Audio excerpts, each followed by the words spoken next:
আসলে কি আমি জন্মের পর থেকেই আমাদের সাবেক সরকারকে দেখেছি, তো সবকিছু মিলে আওয়ামী লীগ সরকারকে দেখেছি এবং কি উনারা পার্সোনালি ডক্টর মোহাম্মদ ইউনূসকে পছন্দ করতেন না, তো উনার ভালো দিকগুলো কিন্তু এতদিন প্রকাশ করেনি নাই আমাদের কাছে, কিন্তু উনার একটা মানে খারাপ দিক ঘুষখোরভাবে আমাদের সামনে এক্সপ্লেন করেছে।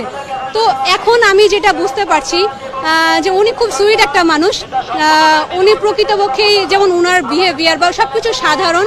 তো ধীরে ধীরে ওনার সাথে আমার সাক্ষাৎ করার খুবই ইচ্ছা, যে আমরা মিট করব। তরুণরা অনুপ্রেরণা উনি, কারণ একটা জিনিস আমরা দেখতাম যে পুরো বিশ্বে উনি প্রশংসিত, কিন্তু বাংলাদেশের মানুষের কাছে কিন্তু উনি এই বৃদ্ধ বয়সে কিছুদিন হলো সুনাম পাচ্ছে, এর আগে কিন্তু পারেনি।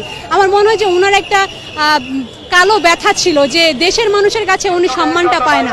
তো এইটা এখন বাংলার মানুষরা বুঝতে পারে। তো ওনাকে আমরা স্যালুট জানাই, সম্মান জানাই। বাংলার মানুষ হিসেবে আমরা ওনাকে নিয়ে গর্ববোধ করি। বাংলার মানুষ হিসেবে আমরা